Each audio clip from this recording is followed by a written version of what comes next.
தாமிரபரணியில் உயிர் நீத்த 17 பேரின் நினைவாக தமிழக மக்கள் முன்னேற்றக் கழகம் சார்பில் நலத்திட்ட உதவிகள் வழங்கப்பட்டது. மாஞ்சோலை தேயிலை தோட்ட தொழிலாளர்கள் ஊதிய உயர்வு கேட்டு நடைபெற்ற அமைதி ஊர்வலத்தில் காவல்துறையினர் நடத்திய தடி அடியில் தாமிரபரணி ஆற்றில் மூழ்கி 17 பேர் உயிரிழந்தனர். அவர்களின் 26ஆம் ஆண்டு நினைவு நாளை முன்னிட்டு குறுந்தோட்டியார்புரம் தாமிரபரணி நதிக்கரை அருகே வசிக்கும் ஏழை எளிய மக்கள் 200 பேருக்கு நெல்லை மாவட்ட தமிழக மக்கள் முன்னேற்றக் கழகம் சார்பில் அரிசி, பருப்பு, மளிகை பொருட்கள் மற்றும் 17 தையல் இயந்திரங்கள், மாணவ மாணவிகளுக்கு கல்வி உதவித்தொகை ஆகியவற்றை மண்டல தலைவர் தோழர் கண்மணி மாவீரன் வழங்கினார். இதில் சிறப்பு அழைப்பாளராக மயோபதி மருத்துவர் ராமசாமி, ஆடிட்டர் பாஸ்கர் மற்றும் தமிழக மக்கள் முன்னேற்றக் கழக நிர்வாகிகள் பலர் கலந்து கொண்டனர். 1999ஆம் ஆண்டு மாஞ்சோலை மக்கள் கூலி உயர்வு கேட்டு போராடினார்கள். அவர்களை 652 பேரை கைது செஞ்சு திரட்டி சிறையில் அடைச்சி வச்சார்கள்.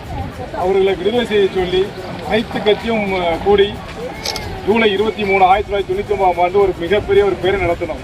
அன்றே திமுக அரசு காவல்துறையால் அன்னைக்கு 17 தமிழர்களை அடித்து தாமிரபரணி ஆற்றில் கொண்டார்கள். அவர்கள் இறந்து 26 வருடங்கள் ஆகிப்போச்சு. அந்த வருடம் வரும் ஒவ்வொரு வருடமும் தமிழக மக்கள் முன்னேற்ற கழகம் சார்பில் நலத்திட்ட உதவிகள், அன்னதானங்கள், ரத்த தானம் இந்த மாதிரி போன்ற நிகழ்ச்சியை நடத்தி கொண்டு வரோம். இப்போ போன திருப்பம் மாஞ்சோலையில் நடத்தி கொண்டு வந்தோம். இப்போ அந்த மாஞ்சோலையில் தொழிலாளருக்கு பூரா கீழே வந்துட்டாங்க. அதனால் இந்த திருப்பு குறிஞ்சாபுரத்தில் தமிழக மக்கள் முன்னேற்ற கழகம் சார்பில் என் தலைமையில் இன்றைக்கு நலத்திட்ட உதவிகள், தையல் மிஷின்கள், அரிசி பருப்புகள், கல்வித் தொகை, இஸ்திரி பெட்டி போன்ற பொருட்களை வழங்கியிருக்கு. சிறப்பு அழைப்பாளராக மயோபதி ராமசாமி கேள்விப்பட்டீங்களா, அவர் வந்திருக்காரு.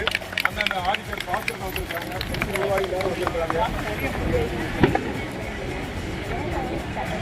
தமிழக முன்னேற்ற கழகத்தின் சார்பாக எல்லா வருஷமும் இந்த உதவித்தொகை அப்படிங்கிறது பண்ணிக்கிட்டே இருக்கிறாங்க. பட் அது ஒவ்வொரு வருஷமும் நான் பார்த்துட்டே இருக்கிறேன்.